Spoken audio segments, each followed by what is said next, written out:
Hello! కానమూకు కథావచనం మోహనవచనం పరిజ్ఞాన హితబాండం నిత్య చదువరి శ్రోతలకు ఆహ్వానం నమస్కారం. చదవదగునెవరు రాసిన తదుపరి చదివిన వెంటనే మరువక పలువురికి వినిపింపబూనిన అది ఏ పరిజ్ఞాన హితబాండమౌపో మహిళ మోహనవచనమై విరాజిల్లు. పరిజ్ఞాన హితబాండం లక్ష్యం ప్రతివారీ సమాచార హక్కు. ఆస్ఫూర్తితోనే ఇప్పుడు వెంకట్ గరికపాటి విరచిత అంశంగా జీవితంలో ఆనందం సాధనే బృందావనం అనేటువంటి అంశాన్ని ఇప్పుడు మన కానమోకు కథావచనం శ్రోతలకు మీ కానమోకు స్వరంలో వినిపిస్తాను వినండి. జీవితంలో ఆనందం సాధనే బృందావనం. ఇక వినండి. మనిషి జీవితమే అరుదైన అనుభవాల సమాహారం.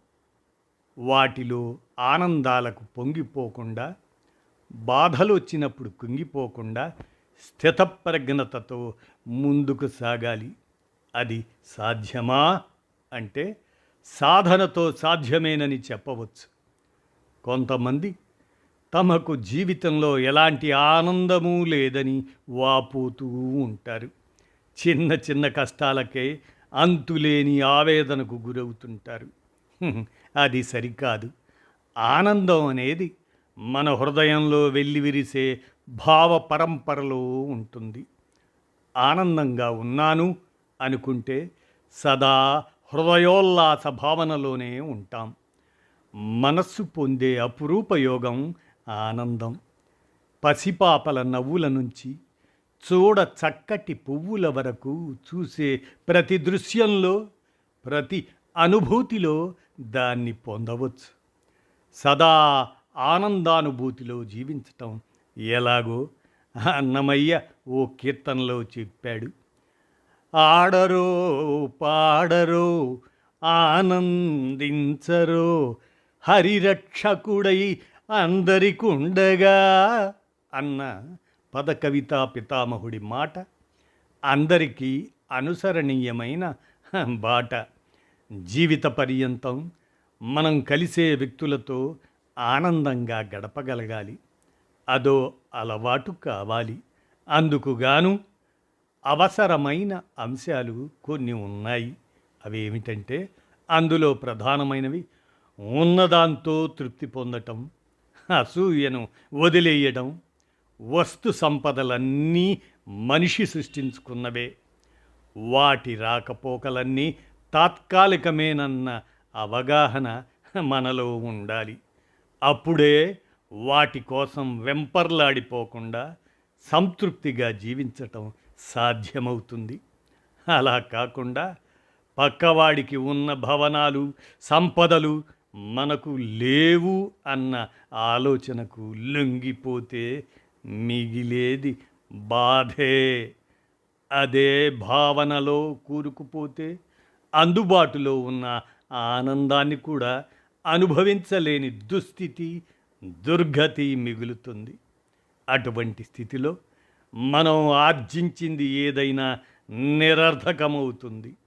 ఇలాగే వదిలేయాల్సిన మరొక ముఖ్య విషయం, ఎంతసేపు ఎదుటివాళ్ళు మనని మెచ్చుకోవాలని, మన పట్ల ప్రత్యేక ఆసక్తిని కనబరచాలని ఆశించడం. అది నిరాశకు గురి చేస్తుంది. మొదట మనం ప్రశంసలకు అర్హమైన గుణాలను సొంతం చేసుకోవాలి. తరువాత ఎదుటివారిలోని మంచిని మెచ్చుకోవటం అలవరుచుకుంటే మనం ఆశించకుండానే మనకి అలాంటి అభినందనలు లభిస్తాయి. సంతోషంగా ప్రసన్న వదనంతో కనిపించే మనిషితో సంభాషించడానికి, సమయం గడపడానికి అందరూ ఇష్టపడతారు. అలా ఉండగలగటం వివేకానికి ప్రతీక. సహజ సిద్ధంగా ముఖంపై కదలాడే నవ్వు ఆయా వ్యక్తుల జీవితాల్లో అప్రయత్నంగానే ఆమనిని విరబూయిస్తుంది. నలుగురిని వారికి సన్నిహితులను చేస్తుంది. ఎప్పుడూ ఏదో కోల్పోయినట్లు ఉండేవారిని, దుమదుమలాడేవారిని, తమతో కలుపుకోవడానికి చాలామంది ఇష్టపడరు. గ్రీష్మతాపాన్ని తట్టుకుంటూనే చైత్రమాసంలో పరిమళించే సుమాలు విచిత్రమైన శోభతో కనువిందు చేస్తాయి. వేడిమిలోనూ చలువను పొందటం అన్న భావనకు నిజమైన సంకేతం వసంతం.